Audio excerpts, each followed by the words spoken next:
102.5 FM. NBC News Radio, I'm Lisa Taylor. Escape killer Danilo Cavalcante is back in custody this morning in Pennsylvania. Jennifer Polsoni reports. Authorities say that overnight tactical teams used thermal technology to locate who they thought was escape prisoner Danilo Cavalcante. Stormy weather forcing them to wait, though, until daylight. They had the element of surprise. Cavalcante did not realize he was surrounded. PA State Police Lieutenant Colonel George Bivens. Dogs subdued him, and team members from both of those teams immediately moved in. He continued to resist, but was forcibly taken into custody. No one was injured. Cavalcante, who'd been on the run nearly 2 weeks, will ultimately be housed in another state prison to serve out his life sentence for the brutal murder of his ex-girlfriend. Top Democrats are accusing House Republicans of trying to impeach President Biden without evidence. House Democratic Caucus Chair Pete Aguilar today told reporters there's nothing House Republicans have uncovered in their investigations implicating Biden in any crimes. Speaker Kevin McCarthy Tuesday ordered an impeachment investigation into the president over allegations he was involved in his son's foreign business dealings while serving as vice president. The number of Lahaina wildfire victims identified to the public is up to 61. An 85-year-old Lahaina resident was added to the list on Tuesday. There are 115 confirmed deaths. The stars turned out for last night's MTV Video Music Awards in Newark, New Jersey, but the one who radiated the most light was Taylor Swift. Sarah Lee Kessler has more. Taylor Swift! I'll stare directly at the sun. Swift owned the night, walking off with 9 VMAs, just one shy of the record set back in 1987 by Peter Gabriel. Song of the year is Taylor Swift! Best Direction, Anti-Hero. Swift won Artist of the Year, Best Pop Song, Anti-Hero, and Album of the Year, Taylor Swift Midnights. The unstoppable Taylor Swift. It must be exhausting. In Sync, making a surprise appearance. You're listening to the latest on NBC News Radio. Labor unions built the middle class, and the middle class built America. That's the message from Teamsters Local 1932, a strong and successful labor union based in San Bernardino that represents over 14,000 hardworking people across the Inland Empire. The Teamsters are ready to help you organize for better pay, increased benefits, and improved working conditions. Reach out to Teamsters 1932 at teamsters1932.org/organize to speak with an organizer today. Located in the heart of San Bernardino, California, the Teamsters Local 1932 Training Center is designed to train workers for high-demand, good-paying jobs in various industries throughout the Inland Empire. If you want a pathway to a high-paying job and the respect that comes with a union contract, visit 1932trainingcenter.org to enroll today. That's 1932trainingcenter.org.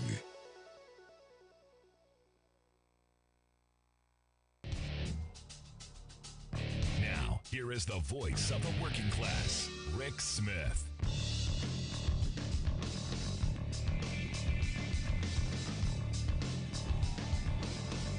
And welcome, brothers, sisters, working class heroes. This is the Rick Smith Show. Thanks so much for being here today on the big program. Lots to get to. Lots to talk about. Kevin McCarthy. Kevin McCarthy gave in and, well, has started an impeachment inquiry, which I got to tell you should be entertaining, should be interesting. To see all of the backbiting Trump wannabes jockeying for their 7-second sound bites. That's going to be the part that I find interesting. And look, we'll see. We'll see what they come up with. They've got nothing, but we'll see where this takes us. And we'll talk about that. We'll get to some of that. I've got some thoughts later, but that's not my top story today. Top story today: Census Bureau. The Census Bureau today came out with some reporting that says poverty jumped to 12.4% in 2022, up from 7.8 in 2021. Poverty among children more than doubled. And you go, well, why'd that happen? Well, how? It's Joe Biden's fault. No, it's not Biden's fault. It's because we've got Republicans who demanded an end to the supplemental child tax credit. You know, that $250 a month for kids over 6 to $300 a month for kids under 6. You know, that stuff that was supposed to make sure that your kids didn't go hungry. And what we found we can end poverty. We can. We found it out. We figured out how to do it. You fund it. And we found out how to make poverty worse. You also couple that with with more Census Bureau bad news. U.S. Inflation-adjusted incomes in the U.S. have fallen for the third straight year. And we're impeaching Biden for who knows what. I know his kid had a laptop and is a degenerate. Maybe that's what it is. And I'm sure we'll hear a lot about laptops. We'll probably see Hunter's junk again because that's the best they've got. But understand, the people who demanded an end to this meager program to help make sure that children don't go to bed hungry, these are people who thrive on desperation. They thrive on misery. And, I think back to, to George Carlin, who, again, the more you look at Carlin, and I was a huge Carlin fan as a kid, the more you look at what Carlin had to say over the years, going back to the 90s, he hit the nail on the head when he said, look, the rich, they take all the money, they do none of the work. The middle class does all of the work, pays all of the taxes, and the poor are there to keep those middle class people showing up to those crummy jobs. And you go, that's reality. And I keep saying, and I've said this for a very long time, you have a Republican Party that hates working people.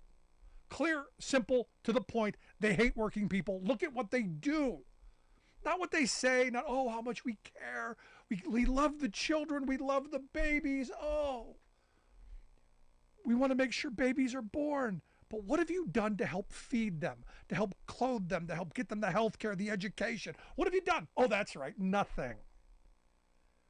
And my mind goes into these really angry places because for me, it's very simple. And it comes back to 8th grade civics class, the teacher going, look, at the end of the day, when I asked, which party do you find yourself? How do you figure this out? And they said, well, you think about it this way. It depends on where you are. Are you closer to being rich or closer to being poor? And I was actually poor at the time.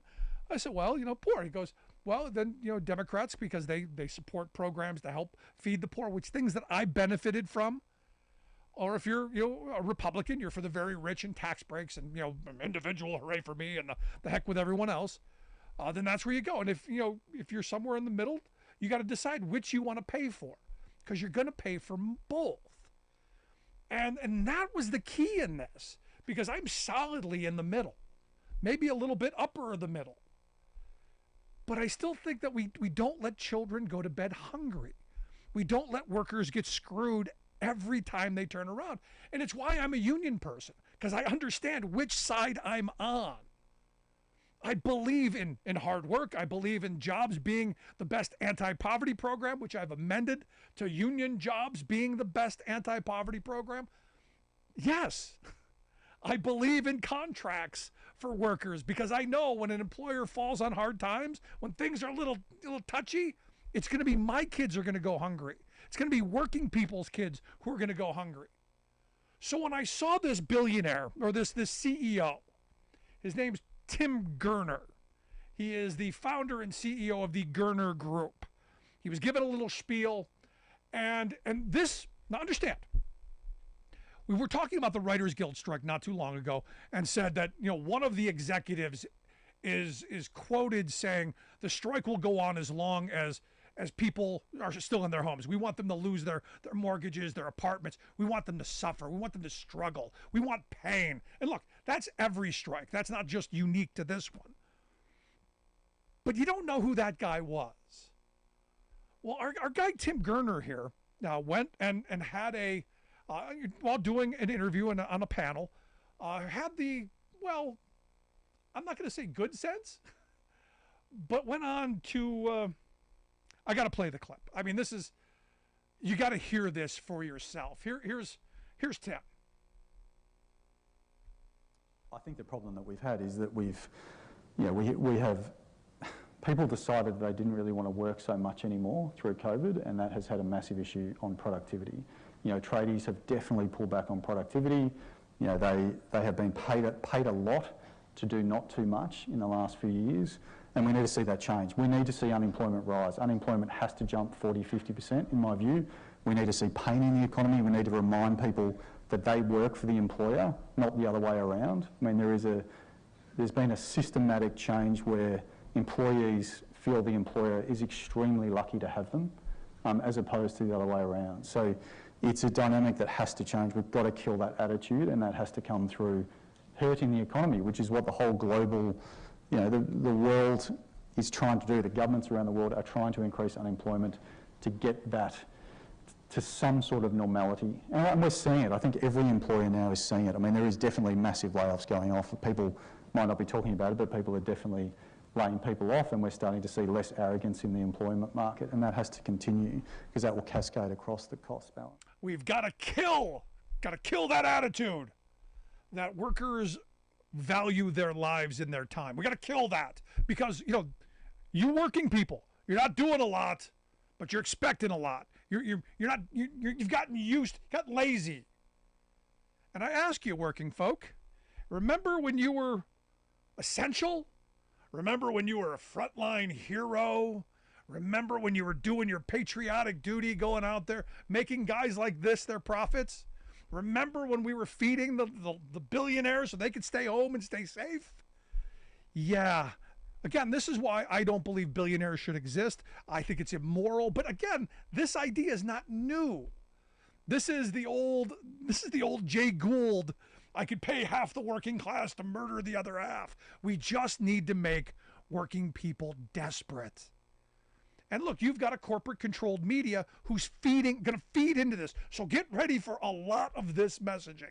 Get ready for it. And we're seeing it. You're seeing it in all of the strike talk, especially the big stuff around, UPS, if you remember that. The Teamsters saying, look, we're going to go on strike. What did we hear about Sean O'Brien? Union boss. What are we hearing about Sean Fain over at the UAW? A democratically elected leader of a union. He's a union boss. He's not the boss. He's someone representing thousands of people and their interests. And what does the media never talk about? The massive profits that these workers put into the pockets of these corporations and these shareholders. And understand, and I keep saying this, Sean Fain did not pull the 46% increase in wages out of some back orifice. He pulled it right from the executive suite, because that's what the executives lined their pockets with over the last 4 years. So he's saying, look, if it's good enough for you, good enough for us. But understand our CEO mentality. You should be grateful. You should be happy to have a job. And look, this guy's, give him credit for at least being arrogant enough to come out and say it live. They are going to do everything they can do to cause pain across the economy, to put you working people back in your place. And the Republican Party is right there with them. Let me say that again. Our billionaire class wants you back in your place. Desperate, pliable, grateful to have a situation. Even if it doesn't make ends meet, even if you don't have the ability to save for your kids' college, even if you don't have the ability to save for your retirement, even if you don't get health care, you should be grateful, because at least the scraps you're getting something. This kind of stuff should infuriate working people.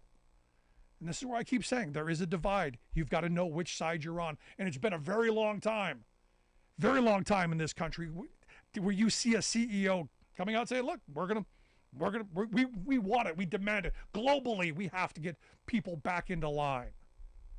You working people. Because their profits are sacrosanct. We have to make sure that they're well heeled. So when the belt tightening happens, it's going to be your belt, not theirs. I want to hear your thoughts. Email me, rick@thericksmithshow.com. Got lots to get to. Quick break, right back.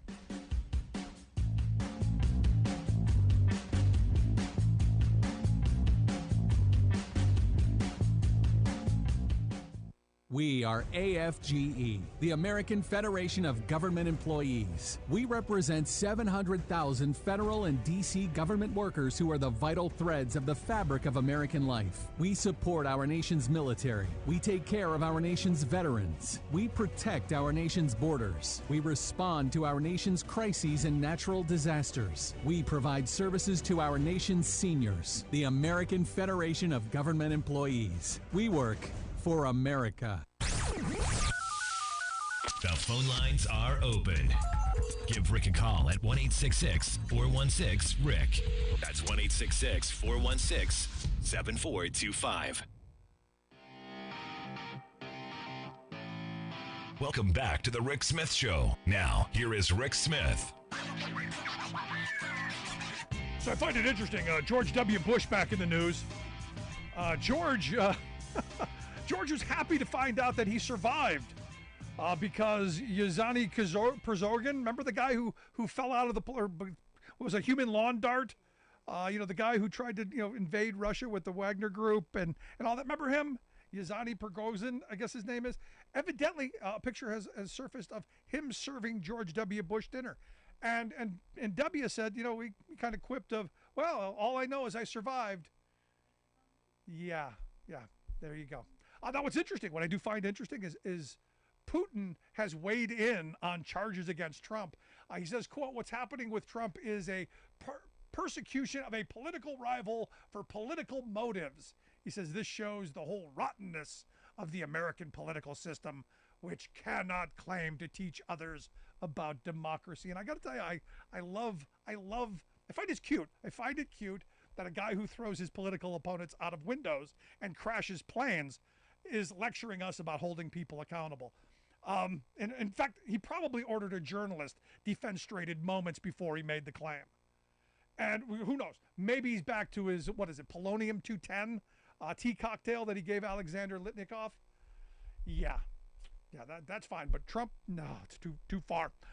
Let's quick go to the phones. We've got Steve in Chicago on line one. Steve, how are you today? I'm fine, thank you. And just as an aside, I too find it interesting in terms of the murder of Prigozhin, because I often wonder who are the other people that were on that plane with him. I mean, if you find out that you're getting on a plane with Prigozhin, isn't that kind of like going to dinner with Jessica Fletcher for Murder, She Wrote? Yeah.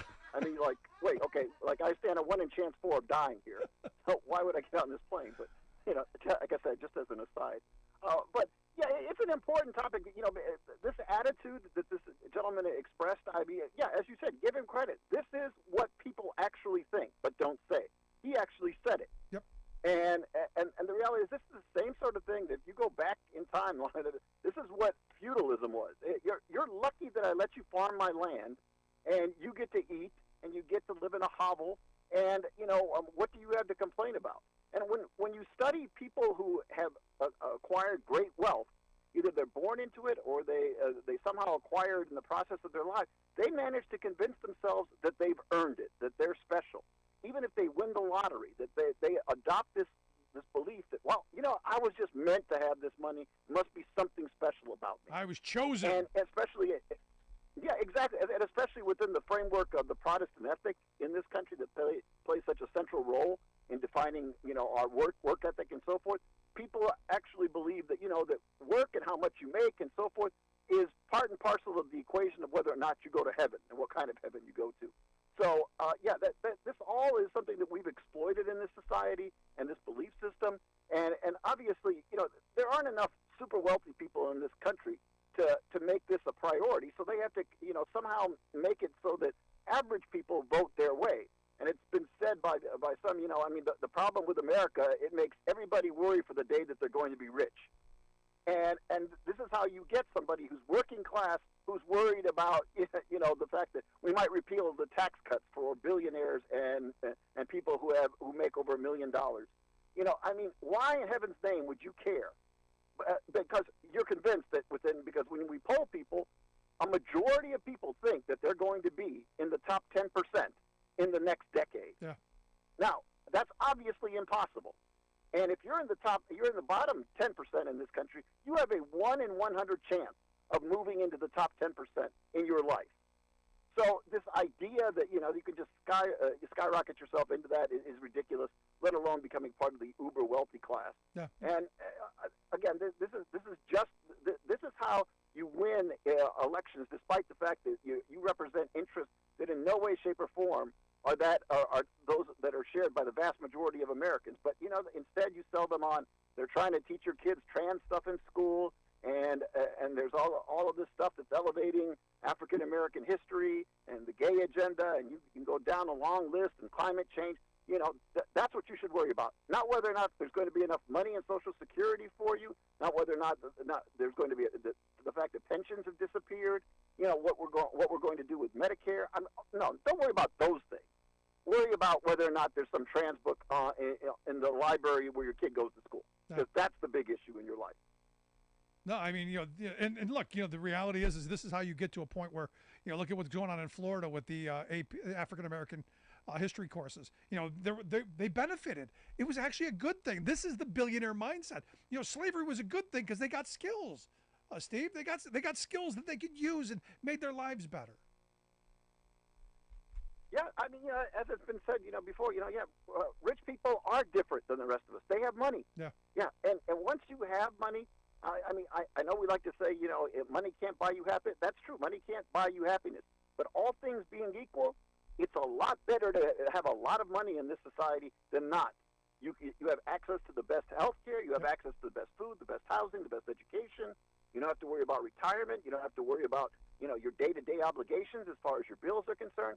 Yeah, all things being equal, that's the case. And the reality is that, what exactly are we fighting for? I always believed that society had to progress over time, and that, after a certain number of generations that we were actually going to keep moving forward, and that, there might come a time when you have this perfect storm in which technology, along with advancements in the way that we think, our ideology has changed, that we don't value the almighty dollar as the be-all, end-all goal in life, and that there might be actually some shame in having too much.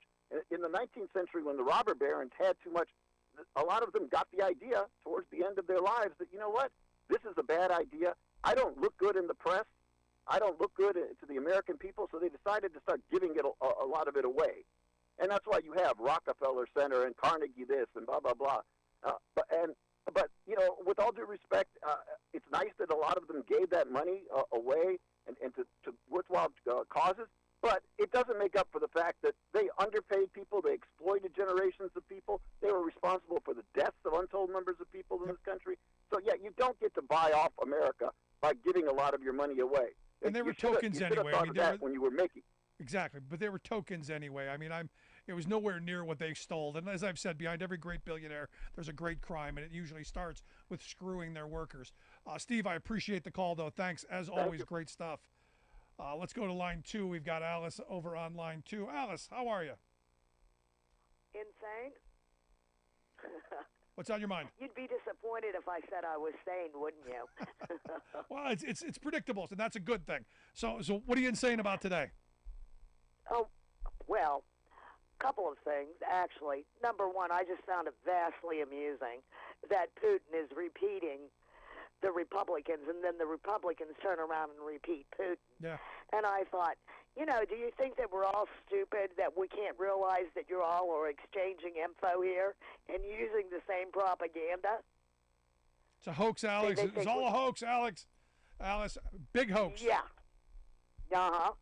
And then the second thing, I'm reading, in WAPO and listening to the news and whatnot, and, they're talking about the impeachment inquiry.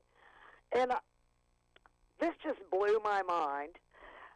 The specific thing that was said, that they're investigating to find out if Biden actually benefited from his son's business inquiry. Right. Not inquiries, but, business dealings. dealings. So is that what they've settled on? Yeah. And I'm thinking to myself, wait a minute. Did we not just have half the Trump family involved in the government? And don't tell me that Trump didn't benefit from, Ivanka in China and the boys in Saudi Arabia and, whatnot. And I thought, you know what? Okay. I think it's time that we start investigating these questionable activities that were going on by the Trump kids. Yeah. And see, this impeachment will be different because Democrats will not back down, and I'm sure some of that will pop up. So we'll see. It should be fun and entertaining, if nothing else, because, again, Republicans have shown us they've got nothing else. Well, yeah, and considering you've got that James Comer, Jim Jordan, and then I forget what the other guy's name is that are the three that's in charge, and I thought, oh, joy. Let the fun begin. I appreciate the thoughts, Have Alice. a good evening. Thank you. No, this is, again, the reason I say this is this could be a major backfire. McCarthy has allowed the Kook caucus to take over. Didn't have a vote because he knows he doesn't have them, and let the moderates off the hook by not putting them on the record because he knew they would probably have to vote. Because understand, in California, there are 18 congressional districts that Biden won in 2020 where Republicans hold those seats. 18. If those 18,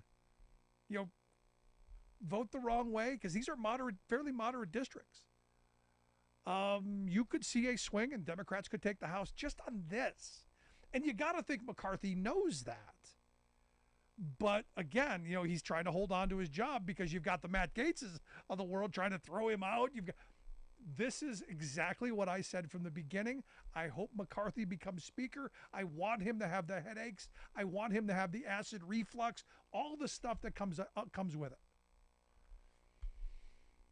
And let the fun begin. Also, Elon Musk Putin praised Elon Musk for being an outstanding person and a talented businessman. And I would assume thanked him for shutting off Starlink so that the Ukrainian military couldn't attack the Russian ships. Do you think Putin would allow a Musk to exist in Russia? Do you think? Or do you think Musk would find a window? I want to hear your thoughts. Email me, rick@thericksmithshow.com. Quick break, right back.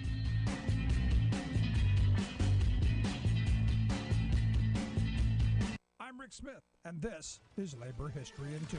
On this day in labor history, the year was 1935. That was the day the United Rubber Workers Union was founded in Akron, Ohio. Akron was the rubber capital of the world. All the major companies were there: Goodyear, Firestone, Goodrich, and General Tire. In Akron alone, there were more than 40,000 rubber workers and thousands more throughout the country. After 30 years of struggling to build the union, hopes of organizing the industry were finally made real. The founding of the International came after a successful strike the year before. But the union was born amid growing tensions within the AFL. These were the years of industrial organizing that rivaled the exclusive skilled craft unions. Growing demands to organize the mass industries would explode the next month at the historic AFL convention in Atlantic City. The tensions between AFL leaders and rubber workers delegates gave a taste of things to come. At the founding convention, rubber workers delegates opposed a number of AFL leaders' demands.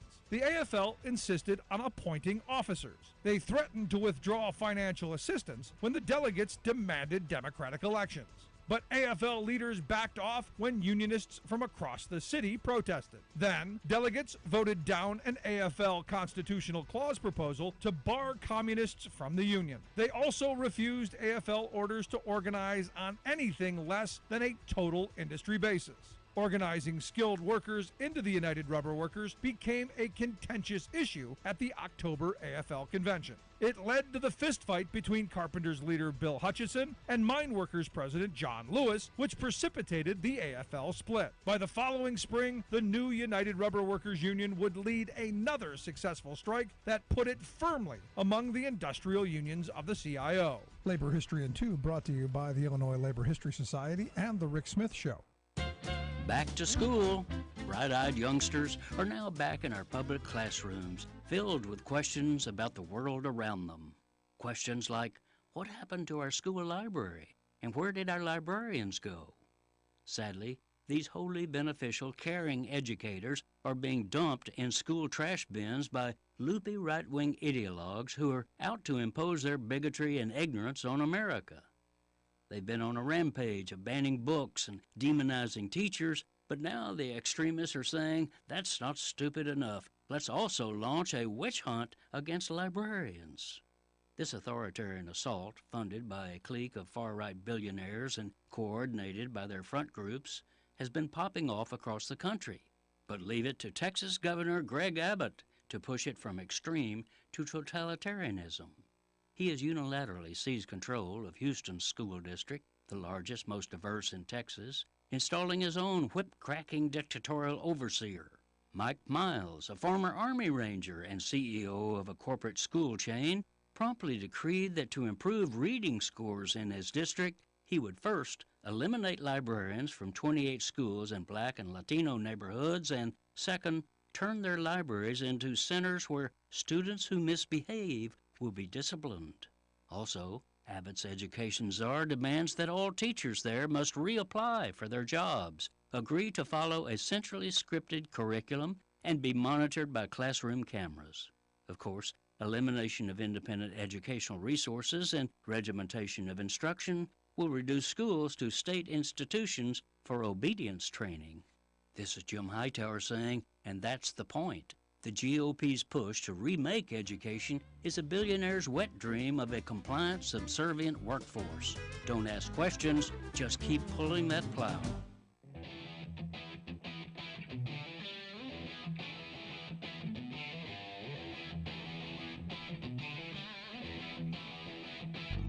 Welcome back to the Rick Smith Show. Now, here is Rick Smith. So a Washington Post op-ed columnist, Catherine Rampal, she had an interesting take on the polling of the economy, and it's one of those things where you just go, I'm not quite sure, where she's at. Open for discussion, perhaps. Her take on why the polling's not higher on the Biden's economic policy. She opines Democrats' economic agenda hasn't caught on because of, quote, their myopic focus on manufacturing. She goes on to say maybe Americans don't feel like Bidenomics is working for them because it seems to be fixated on a sector that almost no Americans work in anymore, that doesn't feel relevant to their daily lives, and that isn't actually doing so great right now. Now, look, there's a couple of ways to look at that, a bunch of ways to look at that, and that's why here to help me work through some of this, wade through, if you will. I've asked my good friend Scott Paul to come talk with us. Scott is the president of the Alliance for American Manufacturing, AmericanManufacturing.org, their website. Scott, thanks for taking time for us. Hey, Rick, always great to be with you. So what do you make of this? Is she right? Is she right in that we're so removed as a nation from manufacturing that we have no idea, or is she saying what the CEO at the beginning said? We're all just a bunch of lazy people who don't want to do any actual work. Yeah, certainly not lazy people. People, I think most Americans I know are hardworking and want to earn their paycheck. But I'm happy to walk through what turned out to be a big old bucket of neoliberal bullpucky that she laid out there. It's like the 1990s woke up and not only wanted their music and fashion, but also their failed economic policies and to impose them on us, Rick. Man, I don't even know where to start, but it was like, I think my jaw was dropped for the entire op-ed when I read that the first time, and how divorced from reality it was. The idea that, first of all, there's no sector of the economy where a majority of the people work, right? We have a diverse economy. Some people work in construction. Some people work in manufacturing. Some people work in the service sector, which is not a monolith, as you know. There's many different elements to that. Some people work in energy, and the list goes on and on and on. So the idea that because manufacturing is a distinct sector, and shouldn't get special treatment is kind of ridiculous. There are a lot of reasons why it could, and I'm happy to walk through those. But anybody with a factory town anybody in a factory town knows what that factory brings when it's working. It brings, guess what? Service jobs, and it brings construction jobs, and it brings all the other types of employment that she seems to care more about, but doesn't understand what kind of supports all of that kind of spin-off economic activity, number one. Number two, I think that she probably forgets how critical a role manufacturing plays in innovation, in national security, in research and development, in providing job opportunities for Americans who don't have a 4-year college degree, and does so in areas of the country that are urban, that are rural, and that are small towns. And I would add to that, Scott. I would add one thing to what you said there. I would add identity. As we did our Working Class Heroes tour, the one thing that kept coming back to is we used to make stuff. And I go into Trenton, New Jersey every once in a while. When I was driving a truck, was doing it all the time. And there's a bridge that goes into Trenton that's all lit up at night that says Trenton makes the world takes. Their commitment to manufacturing, because that's their identity. And I would argue that's a huge part of this that she's completely missed. Yeah. Absolutely. It is part of the identity. And she does say that, she thinks that Biden and Democrats are doing this to appeal to nostalgia and to try to win, white working class voters. Okay, that's her claim with all of this. I mean, the truth is, and you know this, that people in manufacturing are far more diverse than that. It's just not a bunch of white guys who, used to vote Democratic and are voting for Trump now. That's not what manufacturing looks like. But even beyond that, and this is the thing that gets me. It's like the policy's working. Yeah. I mean, this is what I don't understand. I mean, she talks about a manufacturing index, and this is very much reflective. This index of like what the Fed is doing on interest rates, or the fact that consumers, after buying a whole lot of manufactured products during the pandemic because they couldn't go anywhere, are finally going places, and they're buying fewer manufacturing goods right now than they had been. But, I'm like, have you forgot all the semiconductor factories that are being constructed in America, or all the electric vehicle factories that are being constructed in America, or all the clean energy manufacturing facilities that are starting up in America, or the fact that manufacturing construction, construction of new factories is basically at a level it hasn't been for a generation, or that we've seen very steady job growth in manufacturing, despite the fact that the sector is already very automated. It has a lot of robotics, but there's still a lot of people who work in it. And I'm just like, I don't know that reality persuades her. And I will just say this, that, we've tried to talk to her before because she's written basically the same thing over and over again. And she's just not interested in the argument. And so I'm like, I don't know where to start with folks like that, other than to push back, to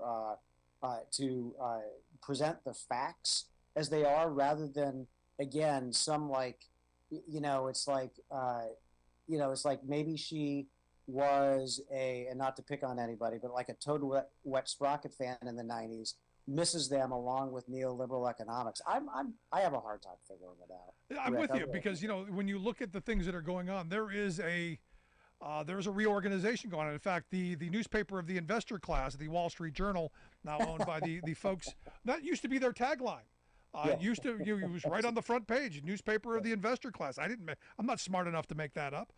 They had an article, talking about, how, as trade is struggling, there's a reshuffling of the world economic cards, as their headline said. And they said, look, this is their words. The U.S. economy is chugging along while the rest of the world falls behind. We're doing, as you've said, we're doing better than the rest of the world. And they said, driving the division among the world's most powerful economies, a slowdown in trade that is hurting some much more than others. This is the stuff that we've been talking about: reshoring manufacturing, domestic production for domestic consumption, and this is the way that we take on China. It's enough. We've I hope given up on the idea of we're going to give our industries away in the hope that we're going to get cheap stuff back, because it hasn't worked. It's caused too much pain and misery.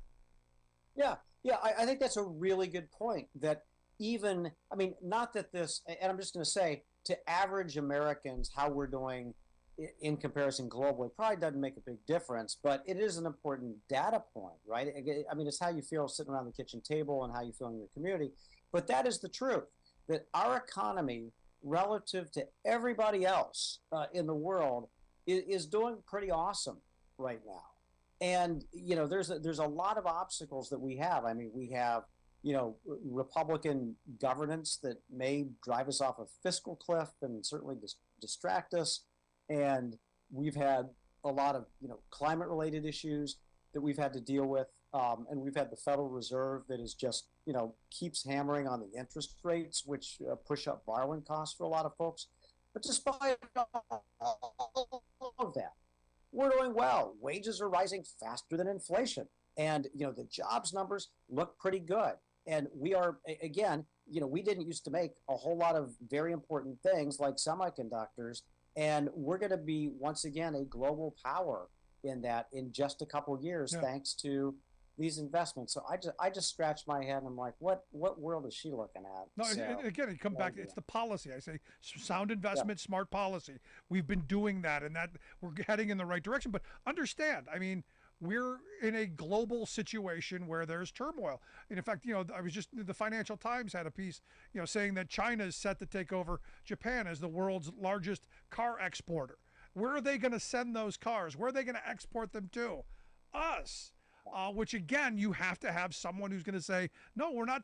You're not going to be able to pump and dump. You're not going to be able to overproduce to stimulate your economy at the expense of ours. And thank goodness we got a guy in the White House who's saying that.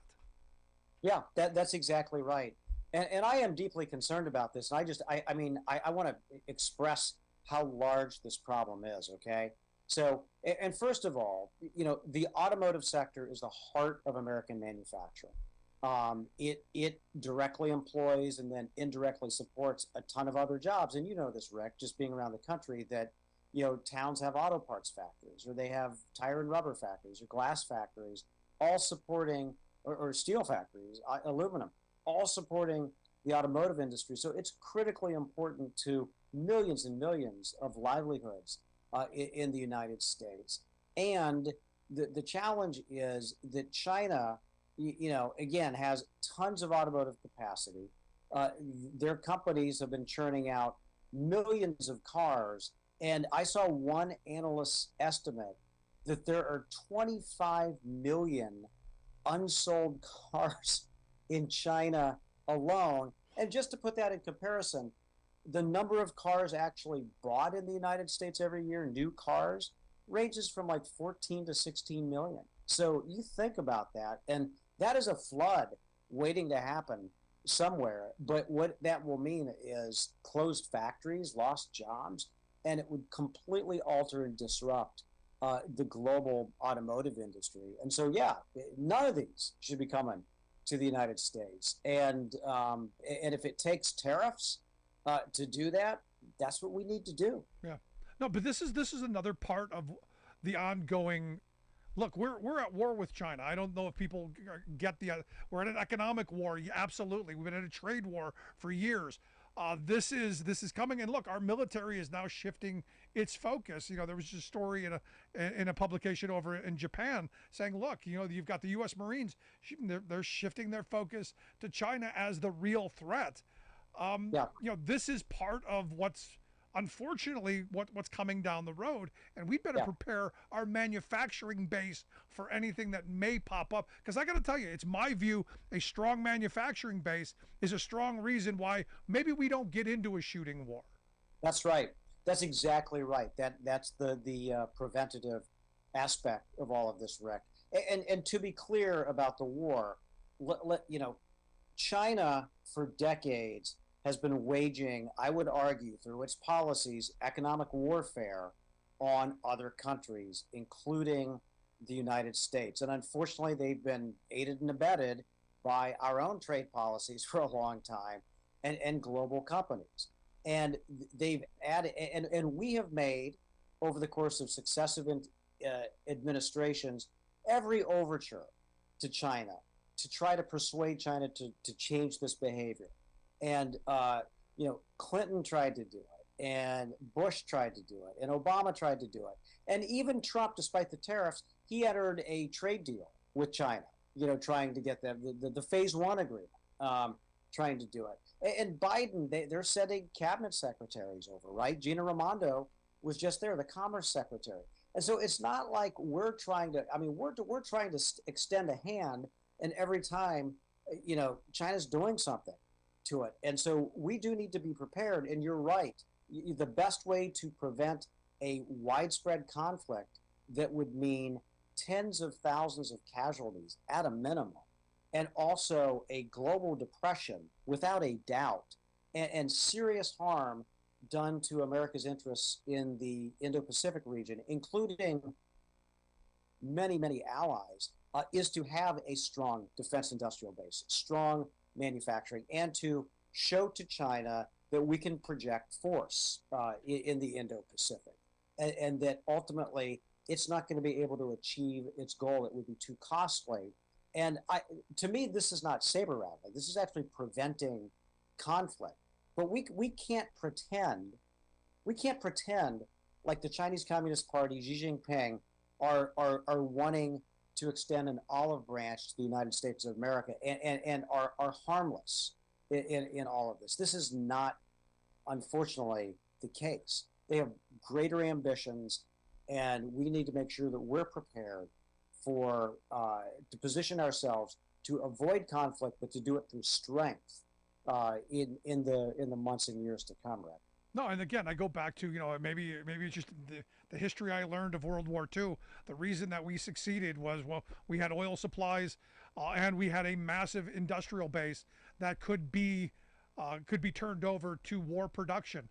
I've gone through manufacturing towns over the years, as you have recently as well, and what you see are hollowed out infrastructure. You see buildings crumbling. You don't see the manufacturing prowess that we once had. And fortunately, and I keep saying this is why I'm so high on Biden's policies. We're moving back to rebuilding, reshoring, and reorganizing that kind of manufacturing base. And I think that's incredibly important. Yeah, it's happening. It's out there. All you have to do is open your eyes and look around. And if you look on any jobs website, the number of manufacturers who are hiring is astounding. Yeah. Every room I go to when I speak to manufacturers, I'm like, who's hiring? Everybody raises their hand. And there's never been a better time to look for a manufacturing job in this country. It's pretty great.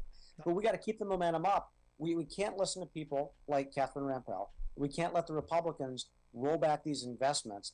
But on the same hand, we can't get rid of the tariffs that Trump put into place, that Biden has also in place, just because it's a policy that some other president did. We need to keep those as well as we move on. I'm right there with you, Scott.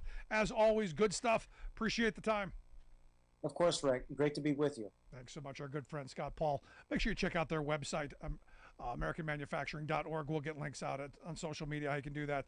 Scott is the president of the Alliance for American Manufacturing. Good stuff. I want to hear your thoughts. Email me, rick@thericksmithshow.com. Back after this.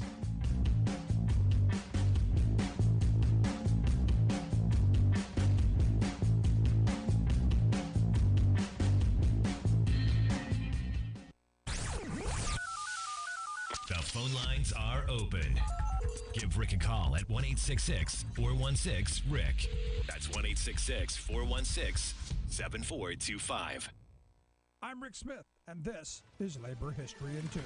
On this day in labor history, the year was 1997. That was the day that Union Square in New York City was named a National Historic Landmark. Republican Governor George Pataki explained the importance of the park in a press release. It is only fitting that the National Park Service should recognize Union Square Park's long history as a focal point for political expression. New York is proud that the first Labor Day parade took place here in Union Square Park. more than 100 years ago, establishing a tradition that spread across the nation. Although the park was very important to the labor movement, that was not why it was known as Union Square. The park got its name because it was the place of intersection or union of two busy New York roads, what are today Broadway and 4th Avenue. In 1831, the open space at the intersection was declared a public space. The space became an important location for labor rallies and political demonstrations. In 1882, the first Labor Day parade in U.S. history marched through the square, 10,000 workers waving their banners high. In 1911, union workers again gathered at Union Square to protest after the Triangle Shirtwaist Factory fire killed 146, mostly young women and girls, some garment workers as young as 11 and 14 years old. In the later 1920s, the park was demolished for construction of the New York subway, but the space continued to be important to the city's union movement. In 2002, a series of 22 bronze plaques were dedicated at the park to tell the history of Union Square. One of those plaques tells of the first Labor Day parade. Another is a collage of images of labor demonstrations and sheet music of labor songs. Labor History in 2 brought to you by the Illinois Labor History Society and The Rick Smith Show. You're listening to The Rick Smith Show, where working people come to talk. Quote of the day from Christie. I'll say that right. Who names their kid Christie? Who does that? But anyway, our quote of the day from Christie while he was at a stop in New Hampshire, claiming that Trump is hiding behind the walls of private clubs and the Secret Service protection. He says, you think I'm going to have a hard time finding Donald Trump? You think that over the course of the next couple of months, I'm not going to find him and confront him someplace? Chris says, I was a prosecutor for 7 years. It was my job to find people and confront them. Don't worry about it. I'll find him. Okay, going to do the Where's Waldo on the Trump thing. And the weird thing is if I'm Trump, I stay away from all of that. You don't want to get into one of those moments where you're being confronted. Are you surprised he's hiding? No, of course not. Now, what's interesting is the reporting that's coming out that actually Trump was privately discussing the impeachment with House GOP Conference Chair Elise Stefanik. That's kind of, now remember, she's the first member of the Republican leadership to come out in support of impeachment. So this is Trump thinking that this is going to help him. I think this is a miscalculation. I think this is going to make them look really bad because they're going to now have to put up or shut up. They've now got to come with something. And of course, we're going to hear about laptops and we're going to hear about, there was an email and we're going to hear all about that stuff. But there's going to be the other side of this. And what's interesting is you've now got an FBI agent who oversaw the investigation into Hunter Biden, now disputing the whistleblower. It's going to be all this stuff. And ultimately, there's going to be a lot of smoke. There's going to be a lot of mirror work. There's going to be a lot of sleight of hand. But I got to tell you, I'm not seeing the direct line. And while this is going on, you've got the Republican Party trying to purge itself of Donald Trump because you've got another Republican lawyer with ties to 3 former Trump opponents going, hey, we need to hold him off the ballot, disqualify him off of the ballot. Now, these are Republicans doing this because the Republicans don't want Trump either because their thought is once people start seeing in these trials what the evidence actually is, it could change hearts and minds. It could potentially. Now, look, the most ardent red hats, never. The people, I don't care if he shot someone on Fifth Avenue and grabbed my wife by the you-know-what. I don't care. I still like him. That guy's never going to be movable. That guy's, he's down the road. But, people who don't pay an awful lot of attention, as this retribution impeachment happens, because, again, it's all about retribution. The Politico article today, House GOP weaponizes impeachment because there's nothing there. This could be the beginning of their downfall. And look, McCarthy didn't have a choice. They were going to, the Koch caucus was going to throw him to the curb, which, again, always fun. I love John Fetterman's response. He had another one, please go ahead. This one was, oh boy, go ahead. By all means, do your thing. Play your hand. And, for me, I keep coming back to where we started today. None of this is making the lives of working people better. The Republicans have no plans. Democrats are trying. There's some stuff out there, and we're going to get to some of that here in a bit. But again, there's no agenda there. Now you got Trump running around saying, "I'm going to cut more tax cuts." Oh, okay, for who? You think working people are going to get tax cuts out of Trump? You mean like the last tax cuts, Donald? The ones where you made the corporate tax cuts and the wealthy folks' tax cuts permanent, but the nickels and the dimes that working people got, had a sunset provision, and then actually we get to pay that back with interest. Oh, thank you so much. And this is where I keep coming back to. It's never been more apparent of which side you should be on than now. To me, it's fairly simple. You've got one guy who's on the side of working people, and it's not the billionaire, real estate tycoon who's had a history of shortchanging contractors and screwing people over. Not that guy, which is quite. I don't know. I'm still trying to figure out how it is a working person looks at him and go, that guy's got my interest. Other than he's talking about tearing things apart. And I was having a conversation with someone yesterday, and I was going, look, at the end of the day, I understand the Republican mindset. I understand, because it's easier to tear things down. It's easy to be angry and destroy things than it is to actually build something. My grandfather said, any idiot with a hammer can tear down a house. You need to be a skilled craftsman to build one. And, I asked this person, I go, if I was paying you $1,000 a house, you either tore one down or you put one up, which would you choose? And he said, well, tear them down because it's easier. Exactly. It's easy to tear things apart. It's easy to rip apart institutions. It's easy to destroy an economy. It's easy to do what Republicans are doing because it plays to the worst of us. It's hard. It's hard to pursue self-actualization. It's hard to be, decent sometimes. Or at least my Republican friends tell me. Want to hear your thoughts? Email me, rick@thericksmithshow.com. Quick break. Back after this.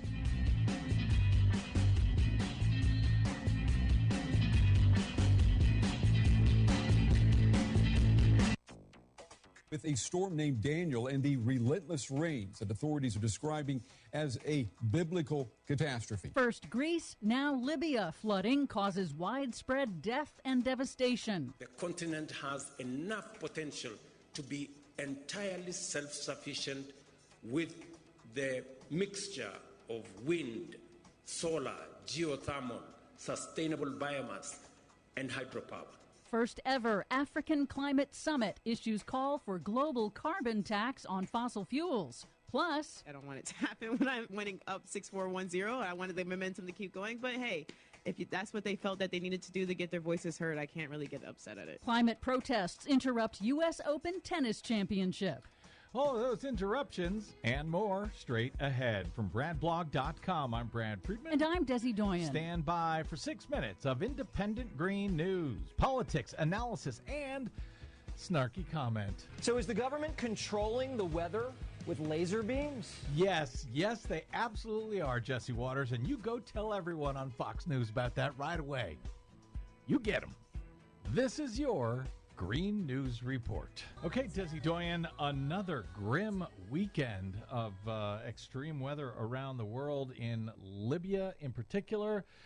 What do you got for us today? Well, first up, we are keeping an eye on Hurricane Lee, which is churning in the record hot Atlantic Ocean, where it could potentially impact the U.S. Northeast. When Lee hit Category 5 status late last week, it was a new record. For the first time, all 7 tropical cyclone basins have produced a Category 5 storm in the same year, a measure of how human-caused climate change and El Nino have heated ocean waters to record levels. Or a measure of how dangerous those laser beams are. The heat in the oceans is also turbocharging astonishing storms. Hong Kong, China was absolutely crippled late last week by the heaviest rain in 140 years of record keeping. 6 inches of rain in 1 hour turned streets into raging rivers and caused widespread infrastructure damage and destruction.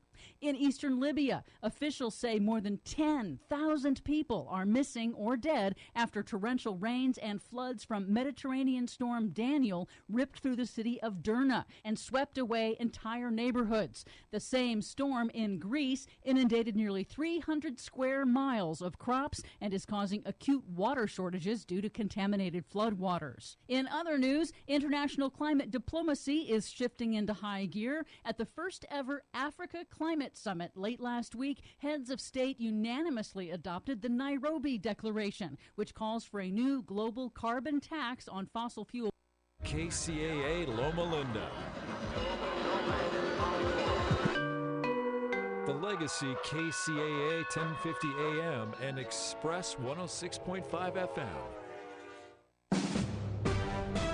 NBC News Radio, I'm Lisa Taylor. Escape killer Danilo Cavalcanti is back in custody this morning in Pennsylvania. Jennifer Polsoni reports. Authorities say that overnight tactical teams used thermal technology to locate who they thought was escape prisoner Danilo Cavalcanti. Stormy weather forcing them to wait, though, until daylight. They had the element of surprise. Cavalcanti did not realize he was surrounded. PA State Police Lieutenant Colonel George Bivens. Dogs subdued him, and team members from both of those teams immediately moved in. He continued to resist, but was forcibly taken into custody. No one was injured. Cavalcanti, who'd been on the run nearly 2 weeks, will ultimately be housed in another state prison to serve out his life sentence for the brutal murder of his ex-girlfriend. Top Democrats are accusing House Republicans of trying to impeach President Biden without evidence. House Democratic Caucus Chair Pete Aguilar today told reporters there's nothing House Republicans have uncovered in their investigations implicating Biden in any crimes. Speaker Kevin McCarthy Tuesday ordered an impeachment investigation into the president over allegations he was involved in his son's foreign business dealings while serving as vice president. The number of Lahaina wildfire victims identified to the public is up to 61. An 85-year-old Lahaina resident was added to the list on Tuesday. There are 115 confirmed deaths. The stars turned out for last night's MTV Video Music Awards in Newark, New Jersey, but the one who radiated the most light was Taylor Swift. Sarah Lee Kessler has more. Taylor Swift! I'll stare directly at the sun. Swift owned the night, walking off with 9 VMAs, just one shy of the record set back in 1987 by Peter Gabriel. Song of the year is Taylor Swift! Best Direction, Anti-Hero. Swift won Artist of the Year, Best Pop Song, Anti-Hero, and Album of the Year, Taylor Swift Midnights. The unstoppable Taylor Swift. It must be exhausting. In Sync, making a surprise appearance. You're listening to the latest on NBC News Radio.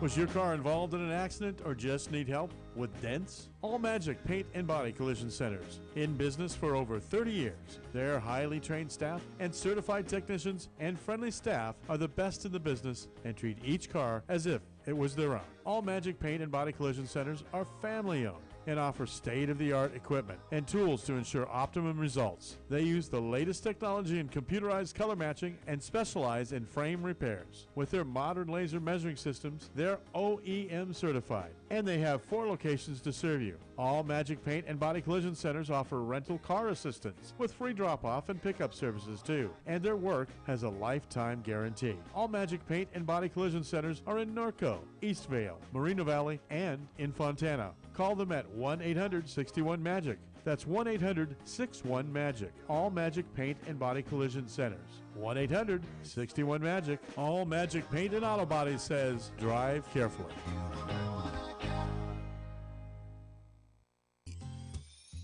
A. Paul Paws Appeal Grooming is reminding pet owners about the importance of spaying and neutering. Our shelters are overflowing with unwanted pets and their litters. Spaying and neutering helps to prevent this and has many health benefits too. This is courtesy of A Paws Appeal at 315-77 Canyon Estates Drive, located in Lake Elsinore. Call 951-243-2777 or Google online also. They feature the finest quality of all breed dog and cat grooming services. For the sake and safety of our furry best friends and companions, please spay and neuter today. Hi, I'm food critic Alan Borgen, and I'm excited to tell you about Ray's Shanghai Bistro, located next to Redlands DMV on Lagonia in Redlands. Ray's Shanghai Bistro offers the largest and most delicious array of traditional and original Chinese dishes available in the Inland Empire. Some of my favorite dishes are the house-made pot stickers, the crisp pork spare ribs with garlic, their unique spicy lamb with bamboo, the sweet and tangy deep-fried orange peel beef, and the savory basil spicy shrimp